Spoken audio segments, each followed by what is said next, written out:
Welcome to my channel where we question everything. Today's subject is politics. Are our Western leaders really that stupid and self-destructive? Part 2. Now, as I have discussed on my previous video, this is a form of rambling. I'm trying to make sense on how the world operates and why we are what we are, and why our leaders seem to be as stupid and self-destructive that they seem to us at this stage. Now, as I've also stated many times, the world is a very complex environment, and a simplification of anything would be a fatal mistake that anybody makes. I have discussed last time about some of the pillars which I believe that created the current conditions in Europe, and I would like to expand on that.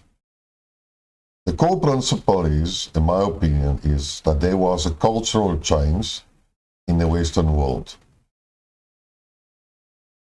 The modern world, as we stand here in 2022, has a certain Western culture which differs hugely of the culture in the 1920s, 1930s, 40s, 50s, probably up till the 70s. At that stage, most of the population was still patriotic, had a sense of belonging, family values were highly rated, religious followings were strong, and all the basically what makes up a culture.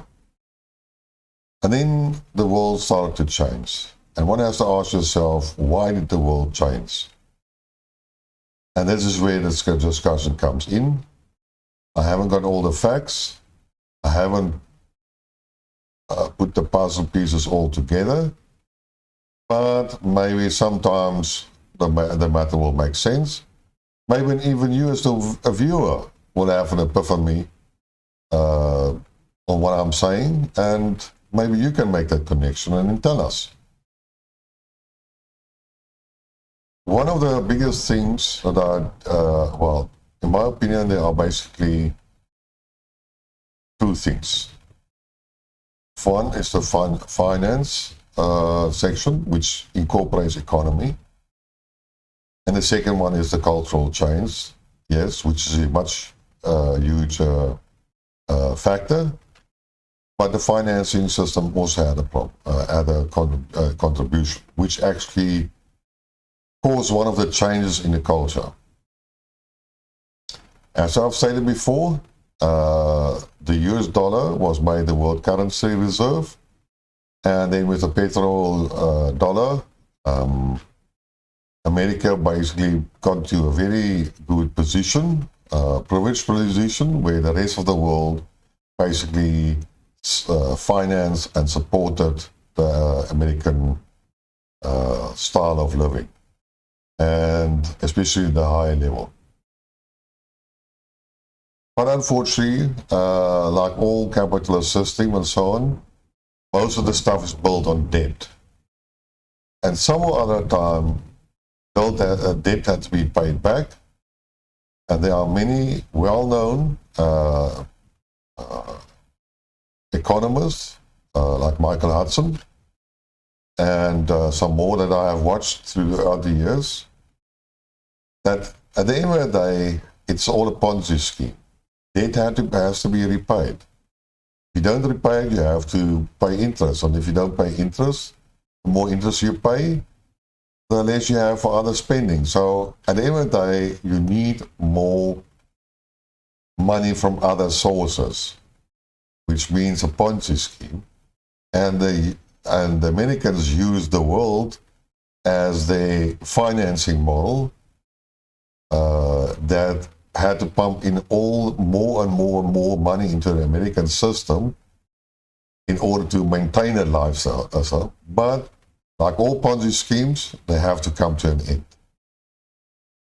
And unfortunately, that is the point we have now reached. Well, maybe not 100%, but I believe about 95%. And one can basically discuss it is by another factor that I mentioned was the development of the computers, increase in computing power, PCs on everybody's desk, and then the internet. But in this case, it's more the internet for financial trading and calculations, and then the development of algorithms that do automatic trading, where now I believe more than 90% of all trading on the American stock exchange is done by bots and computer algorithms, and that even certain systems have been developed in order to front-run private investors' purchases in order to make a small bit of profit. But in this way, the big investment companies can make a profit on trading with running very little risks. And basically, they didn't even stop there. Then they decided to expand the product range.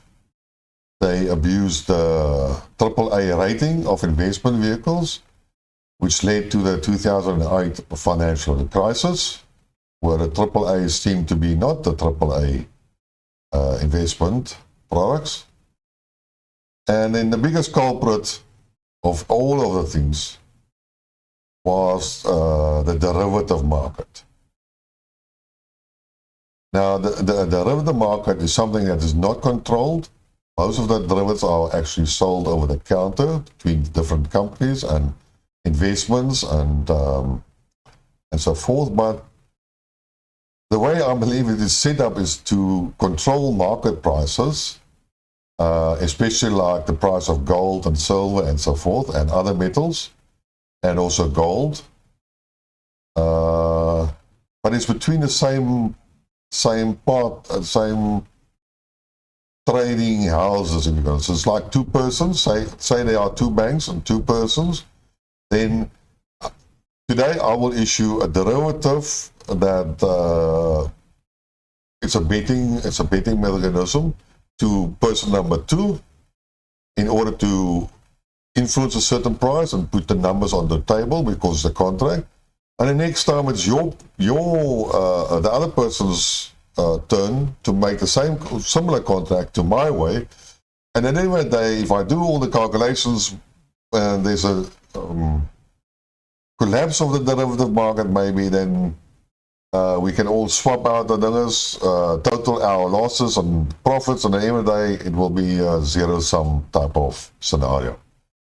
Now, naturally, it's not only between two banks, but between multiple banks and institutions.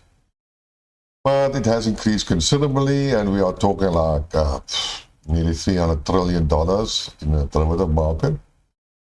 That is how more or less I see, but I have no proof for that. But then also a lot of other economists are saying that the derivative market is a huge nuclear bomb, and if anything goes wrong, then that's going to be the problem. Again, I don't believe that people are stupid. So if I was in that game, and if I was a financier, and if I had to want to control the gold price and so on, or whatever, then that's the way I would have set it up with my friends. It's very similar when you play a first-person shooter, PC game, and you want to raise your market, your points or your ranking, then you and your buddy type or sit in the corner and you kill each other, and you know they are all basically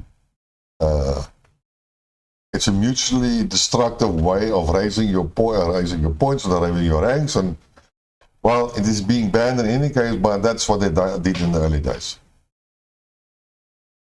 But the problem is not only there, is that they financialized everything in the world. And that means finance has become a huge, not stumbling block, maybe a restrictive, it prevents you of doing other things, basically. I can't get the English name now for that. And it is integrated throughout the whole world, but especially in the Western Hemisphere. In the Western part of the Northern Hemisphere. That's a better definition. And what it also has created, they created banks and institutions that are basically too big to fail.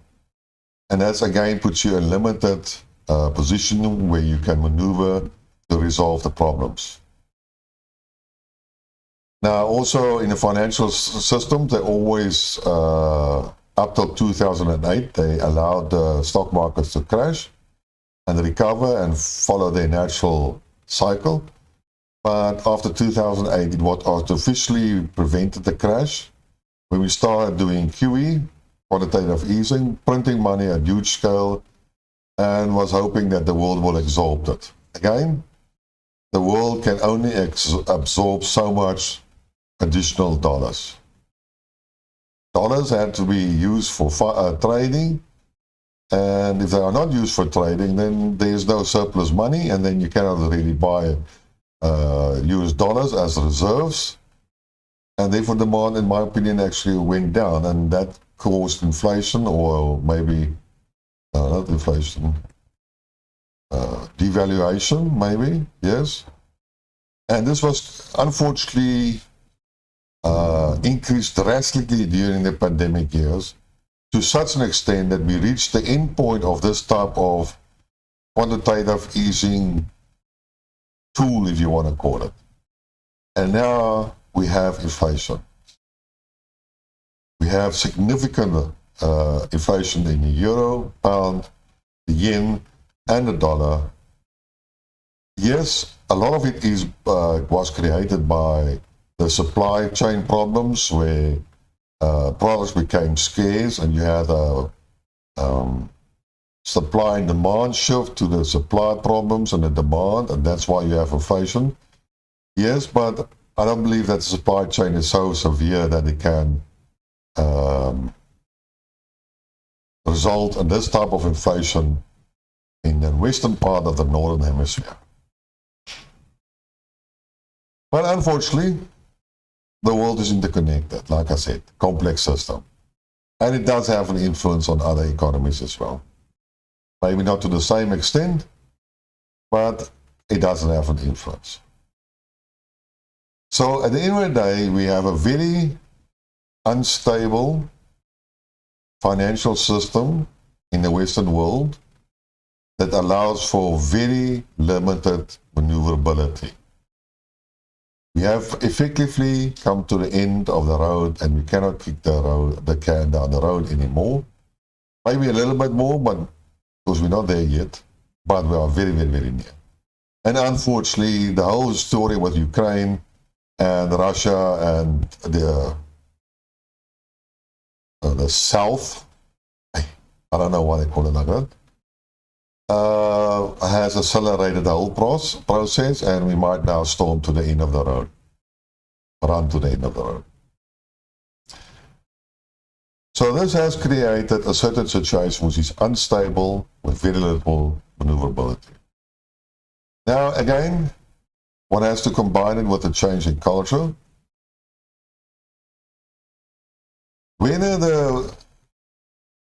One has to make sure, I know there are some conspiracy theories available that certain groups in the world would like to think they are superior. And I'm not talking about the Americans in this case. And that they are the chosen people, and that basically all the rest of the world are subhuman, or to sub them, and they have to be destroyed. And one of the techniques they want to employ is the total destruction of the concept of family, identity, nationalism, and everything that basically has happened in the last 20 years. Now, whether this is true or not, I don't know. But whatever was advocated has happened in the western part of the northern hemisphere, trying to export it to the rest of the world, which it hasn't happened, which hasn't been successful until now. So what we have seen is that since the start of the information revolution, the establishment of the internet, the formation of PCs, and then also a vital extra technology, and that's a cell phone. With cell phones, no more privacy, because anybody can phone anybody at any time. You can, all of these have cameras, so each and every event can be recorded, even embarrassing, even unintended embarrassing situations. And every person who carries one. So that's one part of cell phones. And the other part is it gives you access to the internet and thereby social media. And at the end of the day, I didn't believe it when I was young. I didn't think that information was very valuable, but information in today's, now being a lot older, information is king. Is that it gives everybody access to information. Not only information, but also news. And not only news, but as well to social media, which is a huge source of news and information. The problem is, with social media, apart from what I discussed last time about the psychological effects, everybody can leave an opinion, and most people are in any case not very familiar with the subject they are talking. So that's the reason why you get so much wrong information and the so-called fake news. Because we have general people with a general knowledge, hearing it from their friend, assuming it is correct, retelling it to another person who assumes it's correct, and then we have the train of information and the news spreads. So although we have access to a lot of information, it changed our character. We became believers on what we read. And because there is so much information available, and if it's repeated more than enough, if it's repeated enough, then you believe what you hear and say because you assume it is correct, and you lose the ability to have critical thinking.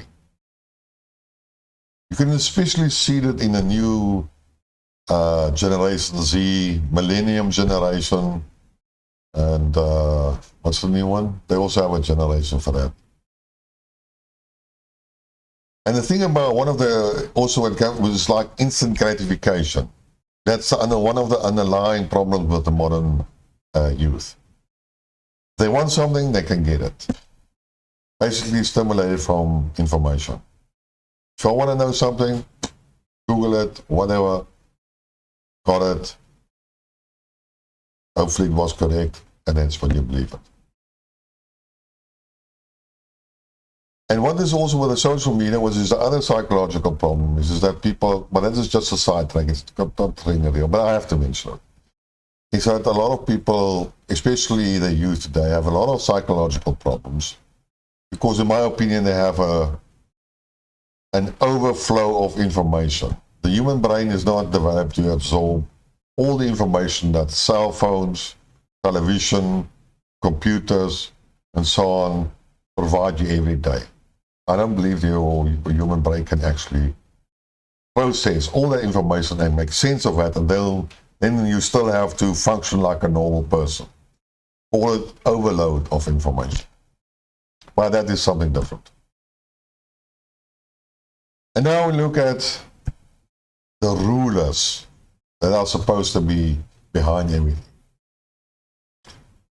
Well, I just want to point out there's one thing about this whole story about the rulers, and that is that we assume always that you have a conspiracy theory, something like the Illuminati, or the Davos crowd, or, come on. The point here is that it's a select couple of people. If you talk about Illuminati, we may be talking about, say, 10 people or 15 people. In Davos, you talk about a couple of hundred of them. But come on, people, there are 8 billion people on Earth. How many billionaires are there? Is everybody going to play ball? No, they're going to disagree because that is the nature of people. And if you are an entrepreneur in any case, you're going to differ with most people because, well, that's one of the characteristics of an entrepreneur. They are unique species. They think in unique ways. And in any case, when you got so much money to blow, which you can never spend your life, what goals do you still have in life? You know, there's a one South Africa, Mark Shuttleworth, that at the age of 30 made how many billions or how many millions of dollars. And then he had one goal and he wanted to go to space, and then he went to space, and I'm actually feeling sorry for him because he has achieved his life goal at a very early age, and what remains. So in any case, coming back to these so-called rulers of us,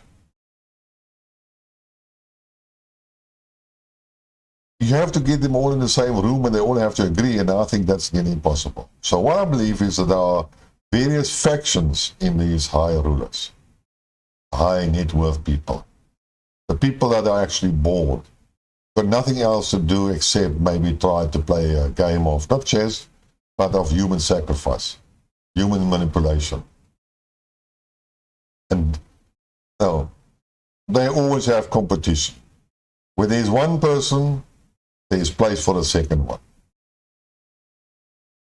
So for me, unfortunately, yes, there are people behind the scenes, the deep space, but they are not consisting out of 4 or 10 people. There would be probably a couple of thousands of them, if not 1 million or so. And we all know the principle in any case of the butterfly effect. Some simple, poor rice farmer in a place of nowhere can do something funny, give birth to a certain child that becomes the new world leader or rebel or whatever, and just throws the whole apple cart over. So the point here is that nothing in life, again, is easy or simple. In any case, in my last video I talked about the internet. And the internet basically is the biggest mistake that these overlords of us have created. They cannot control the narrative on it, and they cannot control information. Until now. They had to find a way. And again, it's a joint action between breaking down the family, breaking down your identity, breaking down your support structure in life, making you weak, feeble, unsure of yourself, easily manipulated, confused, easy to subject you to reprogramming type of thing, suggestion, repeat the same lie over and over and over again that you later on don't think for yourself and believe everything that you are being offered. So it goes together with that. And you have to think that's a whole picture. And then there's the question of cancel culture. Cancel culture sort of developed in order to suppress free speech, critical thinking, suppress some of the rebel voices, not toe the party line, if you want to call it, suppress any shooter. No, if you have a data point, the one goes like that. Afrikaans is uitskieter. Many guys. It's an off-point data point. Like I said, the unique, the rebel ones here and there. You have to suppress that. And then is the way that you suppress a part of the internet. The other part is by controlling the social media companies. which are all mostly the biggest ones are situated in America. China also does it. They just do it in China. We don't know much about that. Google is controlled and manipulated and plays a game together with us. But the most favorite that we have this day today is the cancel culture tool. And the development of strong words. It's twisting the word, the meaning of words. Now, like in the Second World War, a lot of Germans were put after the Second World War into open camps, field camps, and they didn't have the same right as POWs, and they were called unarmed enemy combatants. And the Americans believed they can sidestep the Geneva Conventions and stuff like that. And then later on, when we had the CIA, they developed the technique of if you say something or expose some of their work, then it was a conspiracy theory. And then also Israel started with a campaign of, being anti-Semite. And then in South Africa, we had something like, you're a racist. And the whole world of racists has now distributed through the whole world. And then you have now Putin's propagandist or Putin's stooge, and so forth. All these words are anti-Semitism. That's one. Sexism. What's the one for gay? Homophobic, xenophobic. Now these xenophobic is not that strong word, but all these words have a strong meaning. Pedophile. That's another one. I only have to accuse you of that. I don't have to prove anything. You can be totally innocent, but I only have to accuse you of one of these strong words. Your reputation will be destroyed and you will be rejected by society. That's how the cancel culture works. You in America, where everything has been finalized, even the research and science and everything has been financialized. And all freedom of research is gone, and independent research is gone, and all this other stuff. You can lose your jobs, you can lose your career, you can basically become anonymous on Earth. The so-called not connected to the grid. And that is how cancel culture works. And that is a very, very strong, powerful means of controlling it. And that is why, in my opinion, one of the biggest reasons why we consider our leaders to be stupid. Again, they had to do something to get into the position where they are. And not everybody, imbecile type of low IQ person can reach that position. So there must be a method after the madness, if they call it. Somebody usually there's a lot of people involved. So, especially in America, here in South Africa, 1 or 2 persons will do the same work than Americans will do 100 or 200 people. That's unfortunately how it works. But in any case, this group of people in America, say it was in America, will have to decide a certain strategy. They have looked at the financialization of everything. They have looked at the imbalance in the financial system. They are seeing the political development in the world. The South is moving away. Putin is trying to establish an alternative financial system. They are considering all these factors that they are considering. Each one and every one of them. And then you understand you have limited maneuverability. You have exhausted all your tools. So you only remain with very few options. And these very few options, now it forces you to have a certain narrative. And that is a narrative we are hearing at this stage. And that narrative is enforced by cancel culture. You can look at it, Elon Musk, how he was treated with the whole affair about proposing a natural peace process for Ukraine. Nothing wrong with that. I was put on a queue list for that. He sponsored the Starlink one, but that didn't matter. He's now quiet about them and has reinstated Starlink. And what the hell? The 30 Democrat letter didn't take them 6 hours or a day, and they had to retract that letter. And so you can, it's like this guy where I told about the one MP in Netherlands that now is making his own party because he's sick and tired of following the party line, supporting stuff which he doesn't believe. Now, not if you have a party, not everyone believes everything. They do agree about the bulk, but not everything. But now the party politics has become so across the world, no, across the western part of the northern hemisphere, that you have to agree with everything. Even have to go and say your own principles. And if they don't do that, then they are cancel culture. They are cancelled from society, especially if you are in a high position.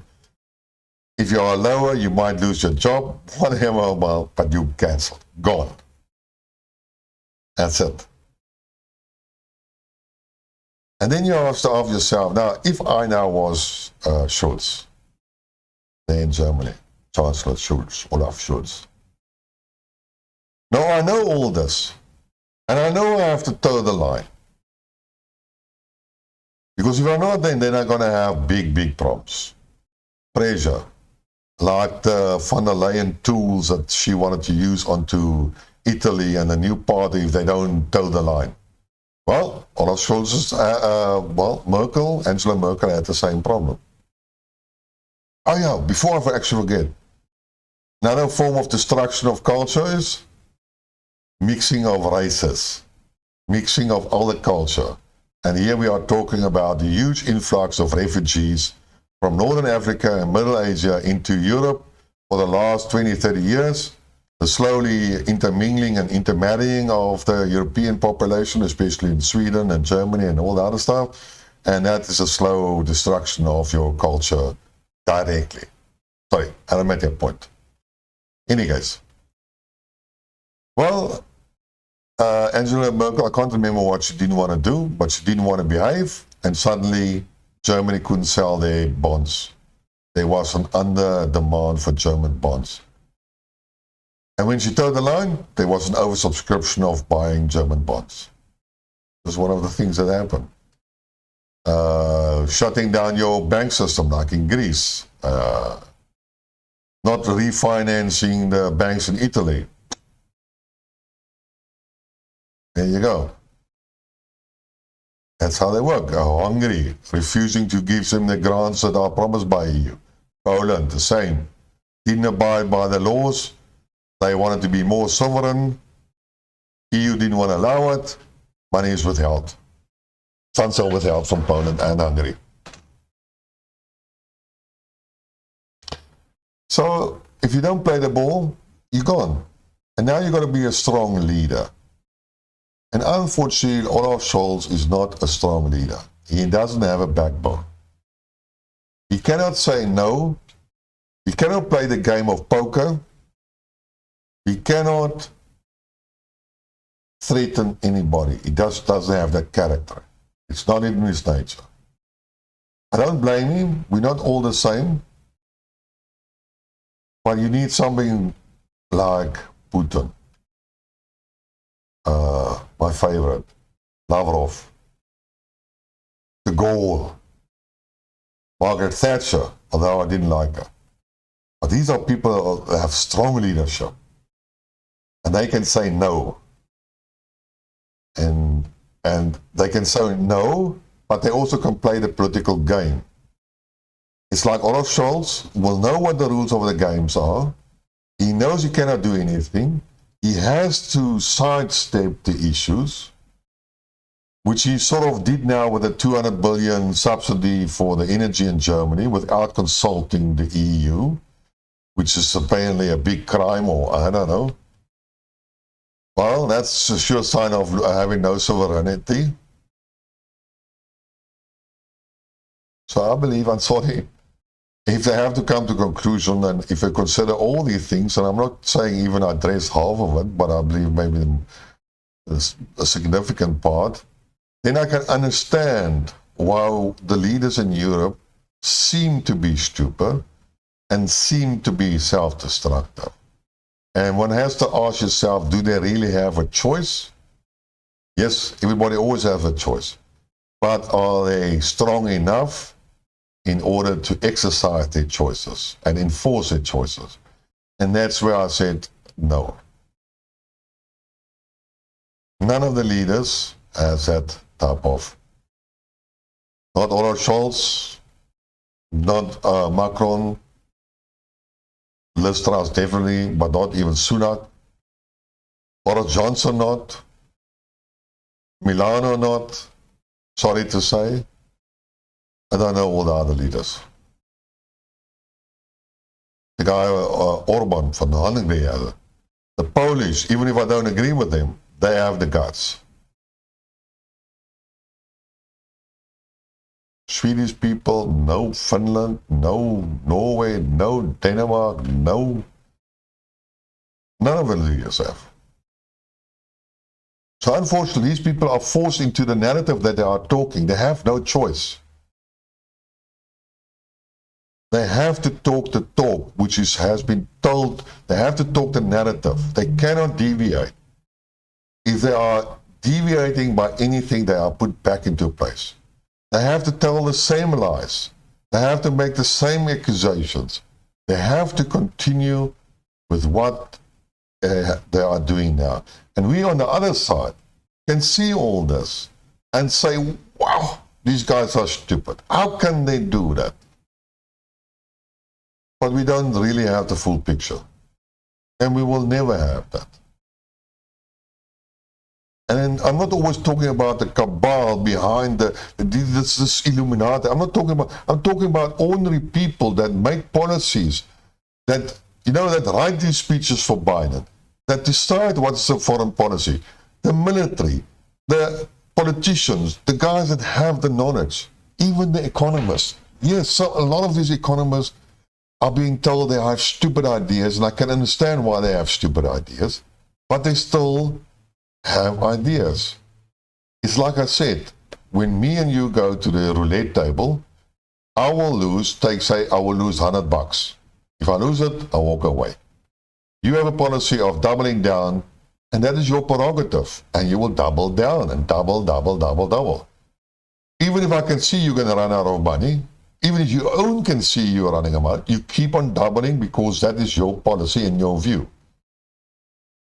And I'm telling you now, the West has no choice. It has to talk the talk, double down, make the stupid narratives, continue with the disturbance of the peace and stirring up wars all over the world. That is their approach of solving their problem. Now, we on the other side can see that they cannot resolve the problem because they have reached the end of the road. You cannot artificially extend the road beyond a certain point, and the other guys can't see that. You might be religious. I'm not religious. So we have different views.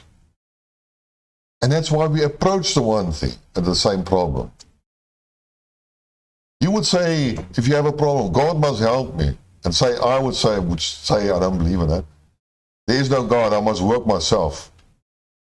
And you're going to sit back and wait for God to help you, and I'm going to put shoulder against the wheel and then solve the problem. Who you think is going to be successful? Well, that's the same thing, but you still believe in your beliefs. You're still talking the narrative. Maybe there is a God, and it will resolve your problem. And then I am wrong. Maybe they create chaos right across the world, and out of this not nuclear, I'm against nuclear story, but say financial chaos that might be created in the world all over, there will be some people that will profit out of those. There's always people that profit. And then those guys will rise to the new oligarchs and, well, there you go. Maybe then they achieve their goal. Maybe we have somebody like Bill Gates that believes in population is too many and people have to die. And, well, now we die all of hunger and famine and all the other stuff, and we are half the world population. And then Bill Gates has reached his vision and his purpose.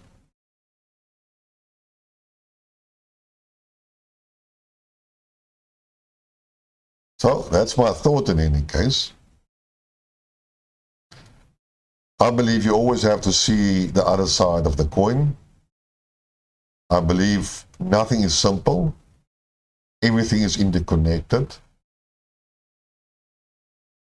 And it's very difficult to understand because we always lack the necessary information to really understand what is going on. And unfortunately, we will never have all the information. And thereby, whatever conclusions we make is usually a biased, personal interpretation of certain dots of information to create a certain narrative. And if you don't have all the pieces of the puzzle, you can never build a picture complete. But if you have enough pieces, then you can see what the picture is all about, but not all the fine details.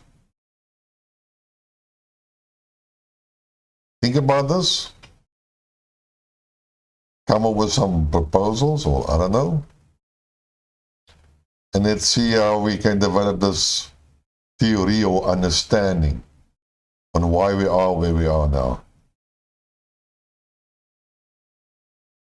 That's the story for today. If you like what you heard, please subscribe to the channel, spread the word, share it with your friends. Let's unlock more YouTube features. And until next time, cheers.